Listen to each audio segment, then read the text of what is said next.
Sergei mengunjungi rumah ibu mertuanya sendirian untuk pertama kalinya. Katya telah pergi selama seminggu untuk urusan bisnis, dan ibunya, Svetlana Ivanovna, bersikeras agar dia tidak duduk sendirian di apartemen mereka di kota. "Datanglah ke dacaku, semuanya akan siap," katanya melalui telepon. Ada sesuatu yang hangat namun tegas dalam suaranya. "Kamu tidak perlu khawatir tentang apapun." Sergei mengemudi di sepanjang jalan yang bergelombang menuju desa, merenungkan betapa anehnya semua ini terjadi. Itu adalah perjalanan rutin ke rumah ibu mertuanya, tetapi firasat muncul di dadanya. Akhir pekan ini akan berbeda. Ketika dia memasuki rumah, Svetlana menyambutnya dengan segelas minuman keras buatan sendiri dan senyuman. Usianya hampir 50 tahun, tetapi dia tampak lebih muda, bugar, dengan gaya rambut rapi dan mata yang berbinar. "Jangan malu, serius ha?" katanya sambil mengedipkan mata. "Kamu tamuku, bukan sedang rapat." Dia tersenyum. Selalu mudah bersama Svetlana, terkadang bahkan terlalu mudah. Mereka langsung menemukan kesamaan, tetapi sekarang, saat sendirian, dia merasakan sedikit kecemasan dan sesuatu yang lain yang tidak ingin dia sebutkan. Saat makan malam, dia tampak gembira, bercanda, menuangkan minuman keras, dan menceritakan kisah-kisah masa mudanya. Di atas meja ada acar, kentang dengan adas, dan potongan daging. Percakapan menjadi semakin terbuka. Dia tertawa mendengar leluconnya, dan dia memperhatikan bagaimana tatapannya sedikit lebih lama dari yang seharusnya. "Kau tahu," katanya tiba-tiba. "Kau adalah pria pertama yang bisa diajak bicara dari hati ke hati." Dia terkejut, tetapi tetap diam. "Serius, Seryoga?" Wanita seusiaku jarang diingatkan bahwa dia masih hidup. Dia ingin mengabaikannya, tetapi dia tidak bisa. Dia benar-benar cantik, dan ada kilauan yang sama di matanya. Di pagi hari, rumah itu berbau pankek. Svetlana mengenakan gaun musim panas yang ringan, rambutnya terurai, dan pipinya merona. "Selamat pagi," katanya, sambil meletakkan teh di depannya dalam gelas berfaset. "Apakah kau tidur nyenyak?" Dia mengangguk, tetapi pandangannya tanpa sadar tertuju pada sosoknya, yang tidak disembunyikan oleh gaun musim panas itu, melainkan ditekankan, "Kau selalu berjalan-jalan di rumah seperti itu." Dia terkekeh. "Apa? Apakah itu menyakitkan mata?" Dia tetap diam, tetapi dia sudah mengerti semuanya. Setelah sarapan, dia mengajaknya berjalan ke sungai. Ada pohon birch di sekelilingnya, aroma rumput, keheningan. Mereka berjalan dalam keheningan sampai dia meraih tangannya. "Jangan bergerak-gerak," dia menyeringai. "Aku hanya tidak ingin tersandung." Dia tidak melepaskan tangannya. Sebaliknya, dia meremasnya sedikit lebih keras. Dan pada saat itu, sesuatu yang halus namun jelas terjalin di antara mereka. Ketika dia kembali, dia menyadari bahwa dia tidak lagi melihatnya hanya sebagai ibu mertuanya. Dia adalah seorang wanita, bersemangat, hidup, dengan percikan yang bahkan tidak dia sadari pada Katya. Malam itu, dia tidak bisa duduk diam. Dia mencoba membaca berita, melihat keluar jendela ke taman yang gelap, tetapi pikirannya kembali padanya, pada tawanya, pada tangannya, pada tatapannya. Saat ia memasuki dapur, wanita itu berdiri di dekat kompor mengenakan gaun sederhana yang pas di tubuhnya. "Olivki?" tanyanya tanpa menoleh. Jawabnya lirih. Ia meletakkan gelasnya dan duduk di hadapannya. Keheningan terasa berat namun hangat. "Aneh," katanya. "Kita berdua merasakan sesuatu." "Ya," dia terdiam. "Kau juga merasakannya?" "Tentu saja. Aku lelah berpura-pura." "Serius ha? Aku bukan gadis, aku seorang wanita, dan aku melihat caramu menatapku." Dia ingin membantah, tetapi kata-katanya tertahan. "Kau tidak takut padaku," tambahnya pelan. "Kau takut pada dirimu sendiri." Dia berdiri, jantungnya berdebar kencang. "Aku tidak tahu harus berkata apa." "Kalau begitu jangan katakan." "Kemarilah." Dia melangkah mendekatinya. Dia berdiri, wajah mereka berdekatan. Napas mereka bercampur. Jari-jarinya menyentuh pipinya. "Kita sudah dewasa. Kita tahu kemana arahnya." Dia menciumnya dengan ragu-ragu pada awalnya, tetapi dia merespon sedemikian rupa sehingga seolah-olah gelombang menerjangnya. Dia mendekapnya erat. Gaunnya melorot dari bahunya. Dia memeluknya lebih erat. Dia mengangkatnya dan membawanya ke dalam ruangan. Gerakan mereka penuh gairah, tetapi tepat, seolah-olah mereka telah menunggu ini sejak lama. Kulitnya terasa panas, napasnya tersengal-sengal. Setiap erangannya bergema, terdengar gema di dalam dirinya. Dia membisikkan namanya, dan dia tenggelam dalam dirinya, dalam aromanya, dalam kehangatannya. Mereka saling memandang, seolah mencari jawaban di mata mereka. "Apakah kau membuatku gila?" bisiknya. "Dan kau membuatku gila? Hari ini kita bisa melakukan apa saja." Mereka tidak terburu-buru, tetapi mereka juga tidak menahan diri, seolah-olah mereka mencari sesuatu yang hilang dalam diri masing-masing. Kemudian mereka berbaring saling berpelukan dalam keheningan, hanya mendengar detak jantung mereka. "Apakah kau menyesalinya?" tanyanya. Dia menempelkan tubuhnya padanya. "Tidak selama kau di sini." Dan dia mengerti, tidak ada jalan untuk kembali.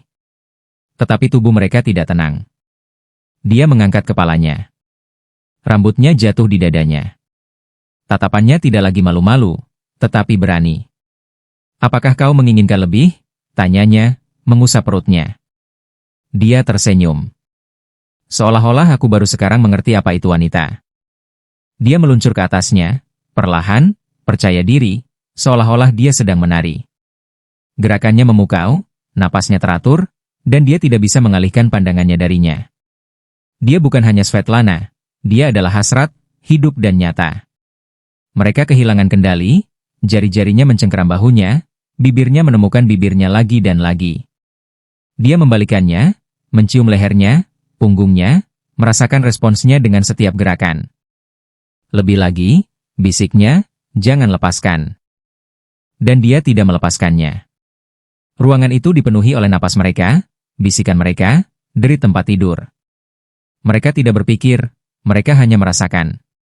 Kemudian dia berbaring di atasnya, menelusuri pola di dadanya dengan jarinya. "Kita telah melakukan banyak hal," katanya pelan. "Mungkin ini adalah hal terbaik yang pernah kulakukan?" Ia mendekatkan dirinya, "Kalau begitu mari kita lakukan lebih banyak lagi." Dan mereka mulai lagi, dengan ciuman, sentuhan, hasrat, seolah-olah mereka sudah bertahun-tahun tidak bertemu. Pagi harinya, mereka berbaring bersama ketika ponselnya berkedip. Sebuah pesan dari Katya. "Aku akan ke sini hari ini." Kejutan.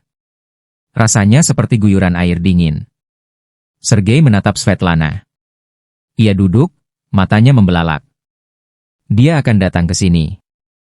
Sergei mengangguk. Ia menulis, "Aku akan datang lebih awal." Kejutan. Mereka terdiam. Aroma mereka masih tercium di ruangan itu, dan hari mulai terang di luar. "Kapan dia akan ke sini?" tanya Svetlana sambil bangun. 1 jam, mungkin kurang. Ia pergi ke jendela. Wajahnya menjadi keras. "Pergi mandi. Cepat ganti spray, aku akan mencuci pakaian. Aku akan membereskan semuanya." Sergei telah memperbaiki perilakunya. Dalam hatinya, ia merasakan malah mereka hancur. Baru kemarin ia membisikkan kata-kata kepadanya yang membuat darahnya mendidih, dan sekarang tembok telah berdiri di antara mereka. Saat ia keluar, rumah itu seperti lukisan. Ranjangnya bersih, jendelanya terbuka, aroma kopi tercium di dapur. Svetlana berdiri di dekat kompor mengenakan jubah yang rapi. Rambutnya diikat ke belakang. "Duduklah," katanya dengan tenang. "Kita akan seperti biasa." Ia duduk. "Mudah bagimu untuk berpura-pura." Ia menatapnya. Tak tertahankan. Tapi ini harus dilakukan. Tak lama kemudian pintu terbanting. Katya masuk dengan tasnya, sambil tersenyum. "Halo." Sungguh kejutan. "Ya?" Svetlana memeluknya, menciumnya. "Seperti biasa, tanpa peringatan. Dan aku sedang menggoreng panekuk di sini." Sergei memaksakan senyum. "Senang bertemu denganmu." Katya tidak memperhatikan apapun, ia berbicara tentang pekerjaan, tertawa, tetapi Sergei tidak mendengarkan. Ia menatap Svetlana, dan Svetlana menatapnya. Percikan api kembali muncul di antara mereka. Tanpa kata-kata, hanya tatapan. Malam itu, ketika Katya tidur, ia tidak bisa tidur. Ia bangun dan pergi ke dapur. Svetlana duduk di sana mengenakan kaos oblong dengan secangkir teh. Aku hampir gila, katanya. Aku juga, bisiknya. Dan aku tidak menyesalinya. Dia menyentuh pipinya. Dia menarik diri, dia tidak bisa. Tapi kemudian dia meraihnya. Ciuman itu seperti kilat, tajam, membakar. Dia memeluknya erat. Dia memeluknya, terengah-engah. Bukan di sini, desahnya, tetapi dia sudah membawanya ke dapur. Tempat itu sempit, tetapi itu justru semakin membangkitkan gairah mereka. Erangannya hampir tak terdengar, tetapi itu membuatnya semakin tajam. Dia bergerak perlahan, merasakan tubuhnya bergetar. Aku menginginkanmu lebih dari yang kutakuti, bisiknya. Dan mereka larut dalam satu sama lain. Ketika semuanya tenang, dia duduk di pangkuannya. Kita telah mengkhianatinya, katanya. Sekarang yang terpenting adalah berapa lama kita bisa berpura-pura. Dia hanya memeluknya lebih erat. Selama 2 minggu, semuanya seimbang. Siang hari, keluarga, senyuman, borske di meja. Malam hari, tatapan, sentuhan dalam kegelapan. Dia berkata pada dirinya sendiri, cukup. Tetapi napasnya, kulitnya menghancurkan segalanya. Dia pun tidak bisa berhenti. Gairah berbenturan dengan rasa malu di dalam dirinya. Dan kemudian semuanya runtuh. Katya menemukan bekas lipstik di kamar mandi. Sebuah pesan dari Svetlana di telepon. Menunggumu. Apakah kau bersamanya? Tanyanya malam itu, tanpa air mata, dengan tenang. Keheningannya mengatakan semuanya. Dia pergi malam itu juga, menutup pintu dengan pelan. Svetlana berdiri di dekat jendela, menatap lampu depan mobil. Aku tahu, bisiknya. Dia duduk di seberangnya. Kita bebas. Dia tersenyum getir. Kebebasan adalah ketika tidak ada yang perlu dikhawatirkan. Dan bagi kita, kehilangan baru saja dimulai. Para tetangga mulai berbisik. Katya tidak menjawab telepon. Mereka bersama, tetapi kebersamaan ini terasa seperti tusukan pisau. Dia melihat bagaimana dia menjadi murung, bagaimana dia tetap diam di malam hari. Apakah kau tidak ingin pergi? Tanyanya. Dia diam. Aku ingin, tapi aku tidak bisa. Aku mencintaimu bukan sebagai seorang pria, tetapi sebagai takdir. Dan takdir tidak dipilih. Dia memeluknya. Kalau begitu kita akan bersama. Katya mengajukan gugatan cerai dan pergi. Mereka ditinggalkan sendirian. Svetlana bekerja dari rumah.